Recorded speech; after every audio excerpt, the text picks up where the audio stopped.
أعوذ بالله من الشيطان الرجيم. بسم الله الرحمن الرحيم. يا أيها الذين آمنوا لا تبطلوا صدقاتكم بالمن والأذى كالذي ينفق ماله رئاء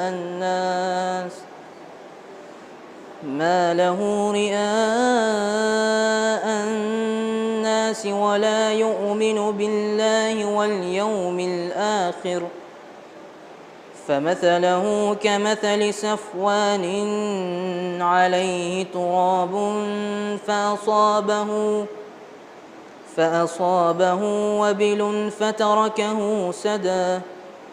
فتركه صلدا لا يقدرون على شيء مما كسبوا، والله لا يهدي القوم الكافرين. ومثل الذين ينفقون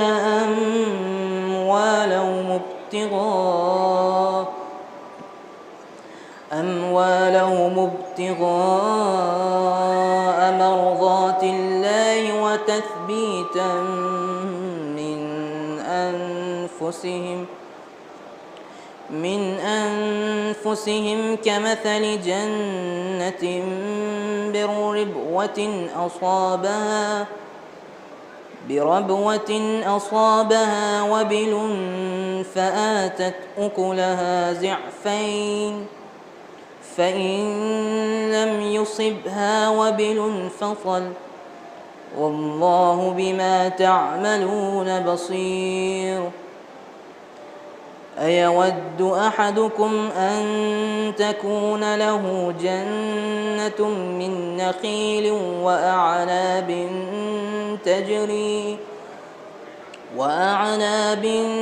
تجري من تحتها الأنهار له فيها من كل الثمرات وأصابه الكبر وله ذرية ضعفاء فأصابها إعصار من طيبات ما كسبتم ومما أخرجنا لكم من الأرض، ولا تيمموا الخبيث منه تنفقون ولستم بآخذيه إلا أن تغمضوا فيه، واعلموا أن الله غني حميد. الشيطان يعدكم الفقر ويأمركم بالفحشاء، والله يعدكم مغفرة منه وفضلا، والله واسع عليم.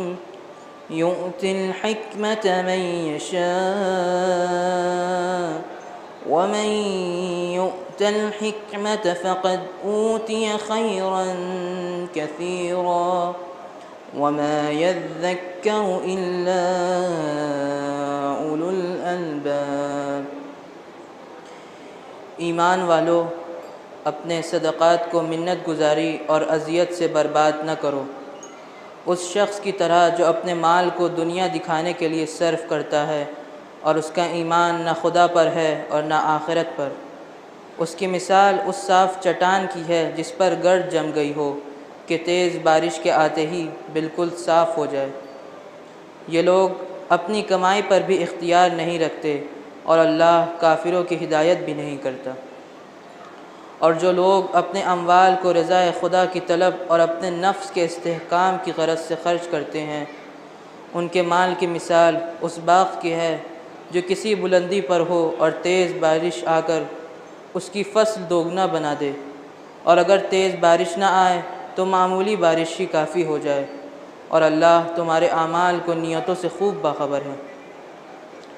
کیا تم میں سے کوئی یہ پسند کرتا ہے کہ اس کے پاس کھجور اور انگور کے باغ ہو، ان کے نیچے نہریں جاری ہوں، ان میں ہر طرح کے پھل ہوں، اور آدمی بوڑھا ہو جائے، اس کے کمزور بچے ہوں، اور پھر اچانک تیز گرم ہوا جس میں آگ بھری ہو چل جائے اور سب جل کر خاک ہو جائے؟ خدا اسی طرح اپنی آیات کو واضح کر کے بیان کرتا ہے کہ شاید تم فکر کر سکو۔ اے ایمان والو، اپنے پاکیزہ کمائی اور جو کچھ ہم نے زمین سے تمہارے لیے پیدا کیا ہے سب میں سے راہ خدا میں خرچ کرو، اور خبردار انفاق کے ارادے سے خراب مال کو ہاتھ بھی نہ لگانا کہ اگر یہ مال تم کو دیا جائے تو آنکھ بند کیے بغیر چھو گے بھی نہیں۔ یاد رکھو کہ خدا سب سے بے نیاز ہے اور سزاوار حمد و ثنا بھی ہے۔ شیطان تم سے فقیری کا وعدہ کرتا ہے اور تمہیں برائیوں کا حکم دیتا ہے، اور خدا مغفرت اور فضل و احسان کا وعدہ کرتا ہے۔ خدا صاحب وسعت بھی ہے اور علیم و دانا بھی۔ صدق اللہ العلی العظیم۔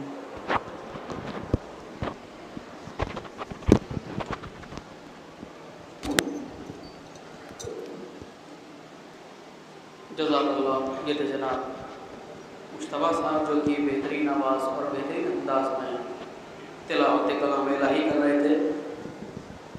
میں شانہ شان پیش کروں گا قبل اس کے کہ میں پیشوانی کے لیے آواز دوں۔ آقا بھی تشریف لا چکے ہیں۔ ملاحظہ فرمائیں کہ جاری غم حسین کا یہ سلسلہ رہے، جاری غم حسین کا یہ سلسلہ رہے، ہر دور کو حسین کا مقصد پتہ رہے۔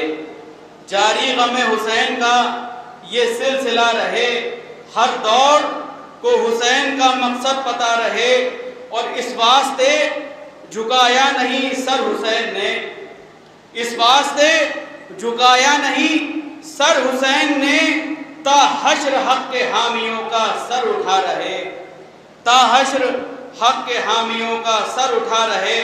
اور کرب و بلا سے آپ نے سیکھا ہے کیا؟ اگر کرب و بلا سے آپ نے سیکھا ہے کیا؟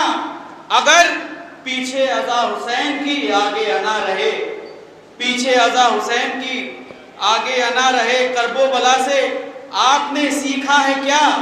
اگر پیچھے عزا حسین کی آگے انا رہے۔ اور علی یہ آرزو ہے کہ جس وقت نکلے دم، علی یہ آرزو ہے کہ جس وقت نکلے دم، میرے لبوں پہ سبت نبی کی ثنا رہے، میرے لبوں پہ سبت نبی کی ثنا رہے۔ انہی اشعار کے ساتھ میں گزارش کروں گا جناب اعجاز صاحب سے کہ وہ تشریف لائیں اور پیشوانی کے فرائض کو انجام دیں۔ ان کے استقبال کے لیے بآواز بلند نعرہ صلوات بھیج دیں حضرات۔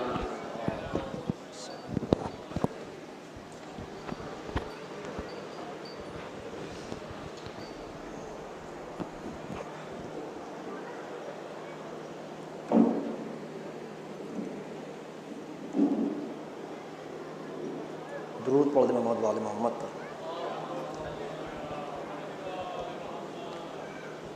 کہ پیروے کرب و بلا ہے کون کون، پیروے کرب و بلا ہے کون کون، لا کا مطلب جانتا ہے کون کون، لا کا مطلب جانتا ہے کون کون، اور کس سے خطرہ ہے یزید وقت کو، کس سے خطرہ ہے یزید وقت کو،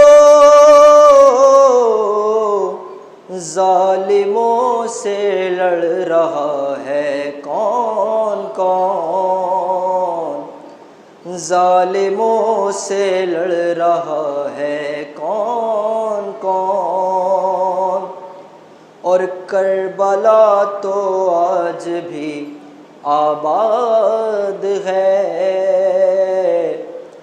کربلا تو آج بھی آباد ہے،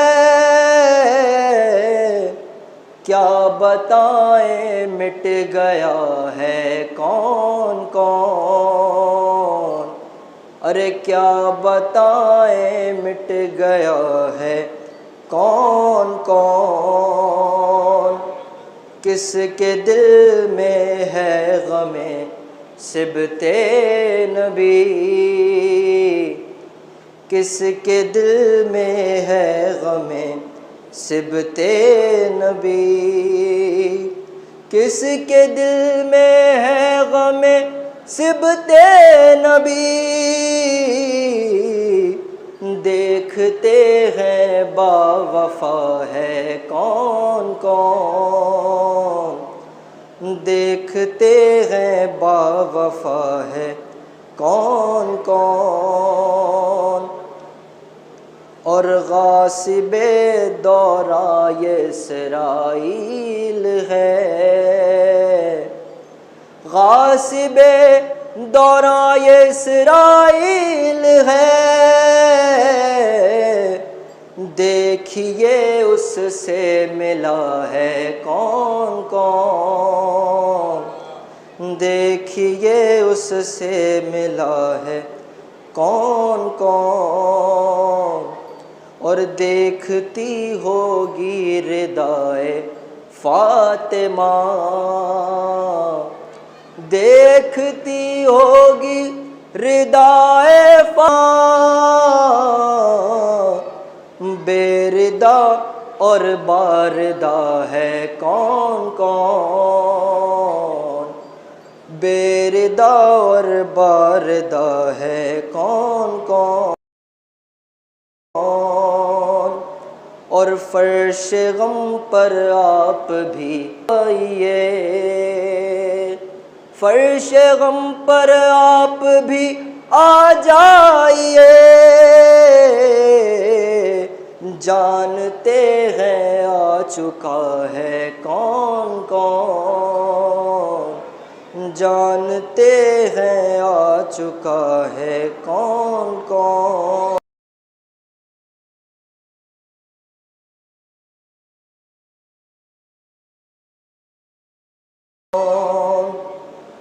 شمر کے خنجر یہ تجھ کو کیا خبر، شمر کے خنجر یہ تجھ کو کیا خبر، دیکھ غش کھا کر گرا ہے کون کون، دیکھ غش کھا کر گرا ہے کون کون، استغاثے کی صدا سب نے سنی، استغاثے کی صدا سب نے سنی، زین سن کر چل پڑا ہے کون کون، زین سن کر چل پڑا ہے کون کون، نعرہ سلوات۔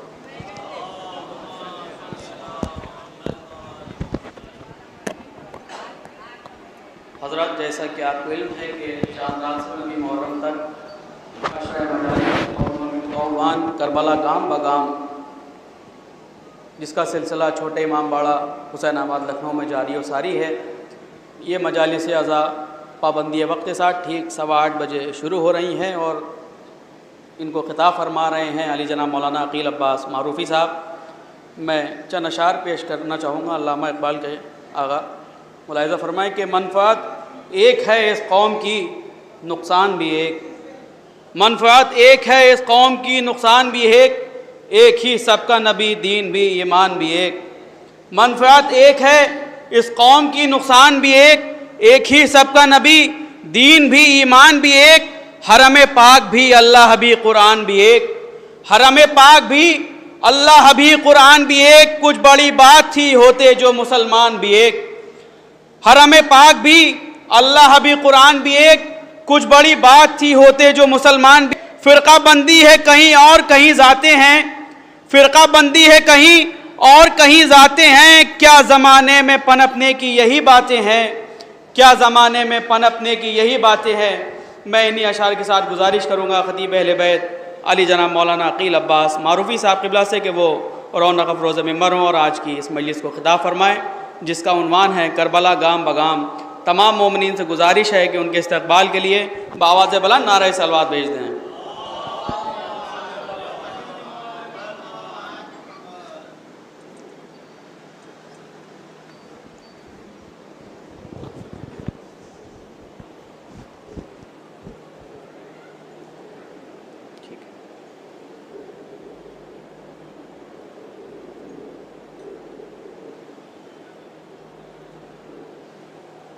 فاتحہ۔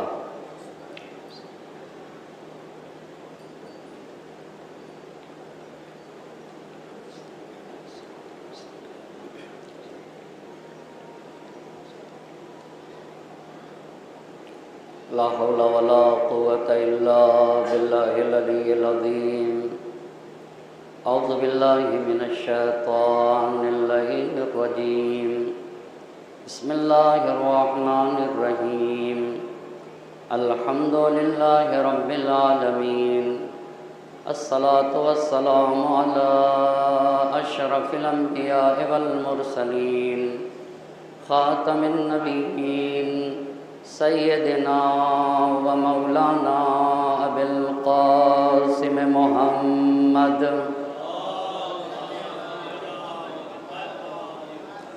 وعلى أهل بيته الطيبين الطاهرين المعصومين، ولعنة الله على أعدائهم أجمعين، أما بعد، فقد قال الله سبحانه تبارك وتعالى في كتابه الحكيم وقوله الحق، بسم الله الرحمن الرحيم۔ التائبون العابدون الحامدون السائحون الراكعون الساجدون الآمرون بالمعروف والناهون عن المنکر۔ صلوات پڑھتے پر محمد۔ عشر مجالس کی آج دوسری گفتگو ہے اور عنوان گفتگو ہے کربلا گام بگام۔ اس عنوان پہ گفتگو کرنے کے لیے قرآن مجید کی جس آیے مبارکہ کو سرنامہ سخن قرار دیا ہے، اس میں خالق اور مالک کا ارشاد ہو رہا ہے۔ وہ لوگ جو خدا سے معاملہ کرتے ہیں اور خدا سے معاملے میں یہ طے کرتے ہیں کہ ہم خدا کی راہ میں اپنی جان لگائیں گے اور راہ خدا میں اپنا مال خرچ کریں گے، اور پھر آ کر یقاتلون فی سبیل اللہ، راہ خدا میں جہاد کرتے ہیں، فیقتلون ویقتلون، قتل کرتے ہیں اور قتل کیے جاتے ہیں، وعدن علیہ حقا فی التوراۃ والانجیل والقرآن، توریت میں، انجیل میں اور قرآن مجید میں یہ خدا کا وعدہ ہے۔ وعدہ یہ ہے کہ اگر تم ہماری راہ میں جان دو گے اور ہماری راہ میں مال دو گے تو ہمارا وعدہ یہ ہے کہ ہم اس کے بدلے تمہیں جنت عطا فرمائیں گے۔ ومن اوفا بعہدہ من اللہ، اور خدا سے زیادہ وعدے کی وفا کرنے والا دوسرا کون ہے؟ فاستبشروا ببیعکم الذی بایعتم بہ، تم نے اگر مالک سے معاملہ کیا ہے، تم نے اپنے رب سے معاملہ کیا ہے، یہ کسی عام انسان سے معاملہ نہیں، تمہارا معاملہ تمہارے خالق سے ہے، تمہارے رب سے ہے، تمہارے معبود سے، تو تمہیں یہ معاملہ مبارک ہو۔ فاستبشروا ببیعکم الذی بایعتم بہ، تم نے خرید و فروش اپنے رب سے کیا، تمہارا رب خریدار ہے، تم اپنے جان اور مال کو بیچنے والے ہو۔